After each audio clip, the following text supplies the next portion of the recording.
민속박물관인데요. 한국인의 생활문화를 연구, 보존하는 문화공간으로서 1972년부터 1986년까지 국립중앙박물관으로 사용하다가 93년도에 국립민속박물관으로 사용하게 되었다 합니다.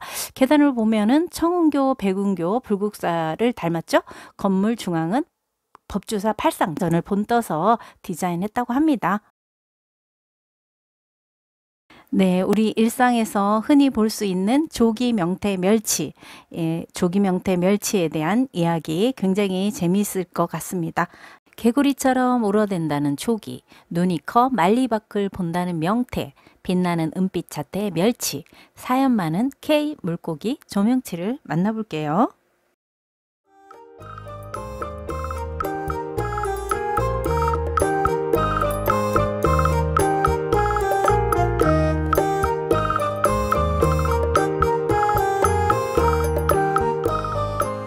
우리에게 조명치 없는 밥상은 상상하기 힘든데요. 그만큼 우리 식문화에 미친 영향이 컸습니다. 한반도는 전통적으로 육식보다는 생선을 많이 먹고 조리 방법도 다양한데요. 명태는 수입 생산물 중에 1위를 차지하는데 지금 현재 어획고가 0이랍니다. 안타까운 일이네요. 1인당 수산물 소비량이 세계 1위가 우리나라래요. 와우, 노르웨이가 2등, 일본이 3위네요. 조기 명태는 음식 기능을 넘어 의례와 신앙적 의미까지 있는데요. 지금도 민간에서는 주술적 의미로 액막이 북어가 애용되고 있습니다. 오주연문 장전산고 19세기 학자 이규경이 쓴 백과사전 형식의 책인데요. 멸치를 이용한 자반조리법, 명태포를 제사에 올리는 법을 소개하고요. 규합총서는 빙어각 이씨가 만든 생활지침서인데요. 조기와 명태를 이용한 다양한 조리법이 있고요. 동과를 가지고 석박지를 만든 것도 소개하고 있습니다. 반찬 등속은 진주 강씨 집안에서 내려오는 요리책으로 북어와 조기로 만드는 다양한 조리법, 특히 생조기를 칼로 마구 베어 넣어가지고 무김치를 만드는 것도 소개하고 있답니다.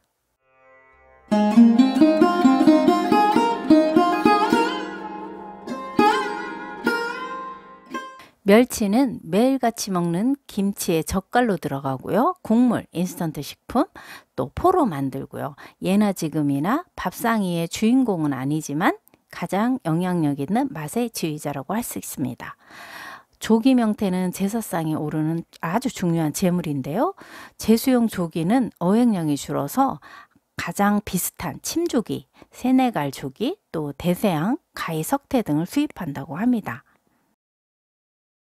조명치가 우리 밥상에 오기까지 여러 단계를 거치는데요. 어시장과 어물전에 가보면은 급냉시킨 동태, 반건조된 코다리, 또 껍질 벗긴 황태포 등을 볼 수가 있습니다. 또 맛있는 조기, 여러 다양한 크기의 멸치를 또 볼 수가 있는데 전국 위판장에서 유통되고 있습니다. 옛날에는 팥이라고 해서 배 위에서 바로 시장이 열렸고 그 상선이 구입해서 객주에게 보내면은 객주는 또 어물전이나 그 중간 상인에게 보내서 전국으로 유통을 시켰다고 합니다. 지금은 전국 위판장에서 동시효과, 경매 방식으로 가격이 책정되고 있답니다.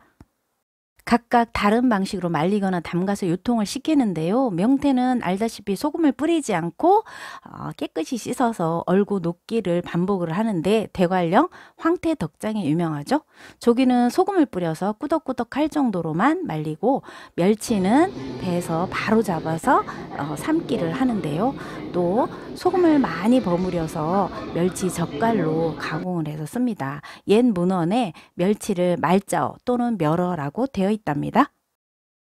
명치는 우리나라 바다를 찾는 회유성 어류로 명태는 한류성, 조기와 멸치는 난류성 물고기로 1970년대 수산 분포도 지도를 보면은 동해는 명태, 서해는 조기, 남해는 멸치로 기록되어 있습니다. 한국 수산지는 대한제국 때 전국의 연안도서 및 하천에 대한 수산의 실상을 조사한 책으로서 조기 잡는 시기와 잡는 방법, 함경도의 명태, 조기를 전라도 명태라고도 적고 있다고 합니다. 봄철에 조기의 북상을 따라서 어선과 상선 수천 척이 흑산도, 위도, 연평도로 집결하는데 특히 최대 어장 연평도에는 1930년대 천여 명이던 주민이 상인과 선원들이 봄이면은 2만여 명이 몰려들었다고 합니다.